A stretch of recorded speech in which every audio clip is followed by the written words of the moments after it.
오늘은 에스겔서 48장 1절에서 7절 말씀을 함께 읽겠습니다.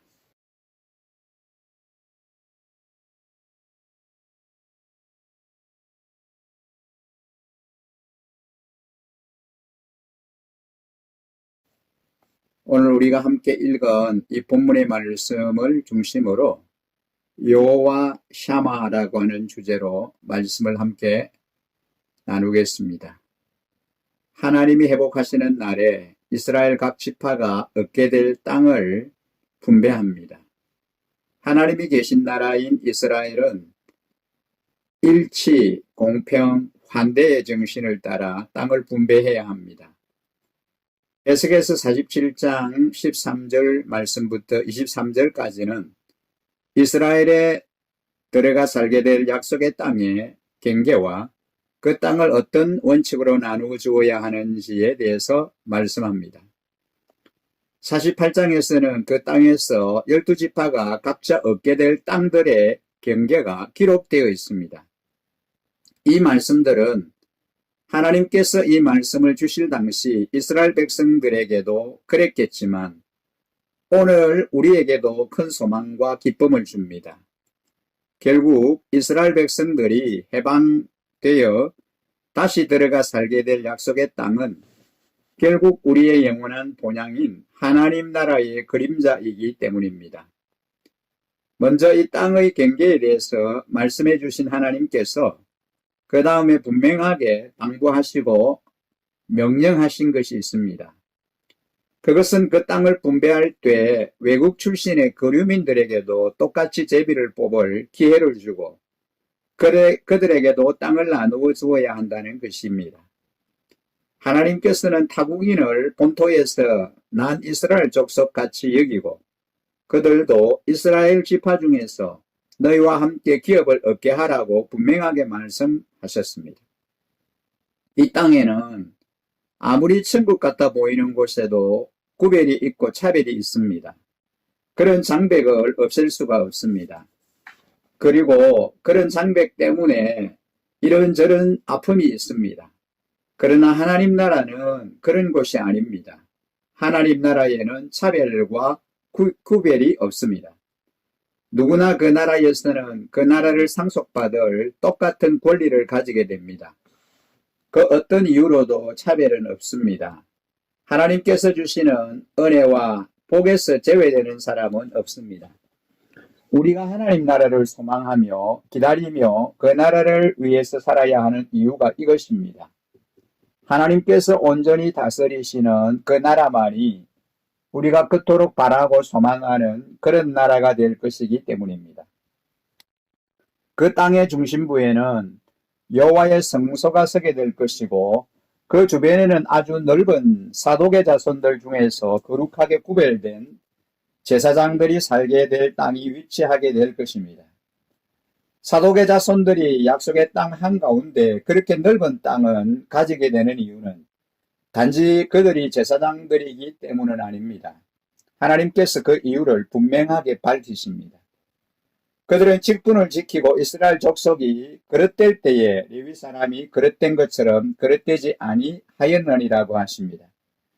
사독의 자손들이 그런 큰 복을 얻은 이유는 그들이 다른 모든 레위인들과 이스라엘 백성들이 잘못된 길을 갈 때에도 그 길을 벗어나지 않고 자기 길을 지켜냈기 때문입니다. 우리가 이 세상에서 하나님을 섬기다 보면 이런저런 대가를 치러야 할 때가 있기 마련입니다. 그럴 때는 이런 생각이 듭니다. 왜 나만 이렇게 해야 하는가?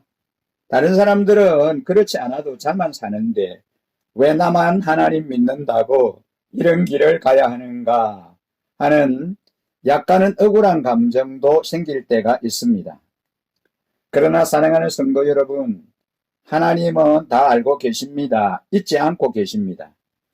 우리가 이 세상에서 믿음을 지키고 선한 양심을 지키며 때로는 오해까지 받아가며 하나님을 섬기는 것, 우리 하나님께서 다 알고 계십니다. 그리고 결국 하나님 나라가 오면 그 모든 것을 가장 영광스럽고 영원한 것으로 갚아 주실 겁니다. 그래서 이 땅에서 제대로 하나님을 섬기는 것은 가장 복된 것입니다. 우리가 영원히 누릴 복은 그런 삶에 대한 상급으로 주어지는 영원히 영광스러운 것들이 될 것이기 때문입니다. 그리고 무엇보다도 은혜로운 것은 새 예루살렘이 가지게 될 새로운 이름입니다. 35절은 이렇게 말씀합니다. 그날 후로는 그 성읍의 이름을 여호와 삼마라 하리라. 이 말은 여호와께서 거기 계시다 혹은 거기 계시는 여호와라는 뜻입니다. 여러분, 하나님의 나라가 왜 하나님의 나라일까요? 여러 가지 이유가 있지만 하나님께서 거기 영원히 계시기 때문입니다. 그 나라가 그분이 영원히 거하시는 곳이기 때문입니다. 아무리 좋은 곳이라고 해도 거기 하나님이 계시지 않는다면 그런 곳은 하나님 나라가 될 수 없습니다. 그런 곳이라면 저는 거기가 천국이라고 해도 들어가고 싶지 않습니다. 하나님이 영원히 계시는 곳에서 하나님과 더불어 영원히 사는 것만이 하나님 나라에서 사는 것이니까요. 유배지 바벨론에서 에스겔에게 주신 유다의 완전한 멸망에 대한 예언으로부터 시작된 이 에스겔서가 이렇게 감격스럽고 멋진 하나님 나라에 대한 약속의 말씀으로 끝나고 있다는 사실은 얼마나 은혜롭고 든든합니까? 하나님께서는 하나님 나라를 이루어 가고 계십니다. 그 나라를 완성해 가고 계십니다. 하나님의 백성들과 더불어 영원히 갈 하나님의 거처로, 하나님의 성전으로 이 세상을 만들어가고 계십니다. 그리고 나라는 언젠가 하늘에서 땅으로 내려올 것입니다. 우리가 소망해야 할 것이 바로 이것입니다. 우리는 이 약속이 이루어질 것을 믿고 또 기다리며 살아야 합니다. 하나님 나라가 이 땅으로 내려와 이 땅을 하나님 나라로 만들어줄 때까지 이 세상에는 소망다운 소망이 없습니다. 믿지 않는 사람들뿐만 아니라 믿는 우리들까지도 죄의 유혹을 받으면서 자신의 죄로 신음할 수밖에 없고 때로는 그야말로 지옥 같은 시간을 보낼 수밖에 없습니다. 아무리 애써도 망가져가는 하나님의 형상들과 이 세상의 모습은 여전히 볼 수밖에 없습니다. 그러나 그 나라가 오면 이 모든 불완전함과 부족함이 영원히 해결될 것입니다. 때로 세상을 보고 나 자신을 보며 실망스럽고 하나님을 섬기며 사느라 수고스럽더라도 항상 거기 계실 하나님께 소망을 두시기 바랍니다. 모든 것이 제자리로 돌아가고 제 모습을 찾게 될 그 나라, 그리고 하나님께서 모든 것을 갚아주실 그 나라를 소망하시기 바랍니다. 그 나라는 반드시 오게 될 것입니다. 그리고 거기 계시는 하나님께서는 이 땅에서 믿음을 지키기 위해서 수고하고 분투하며 살았던 모든 성도들을 두 팔을 벌려 환영해 주실 겁니다.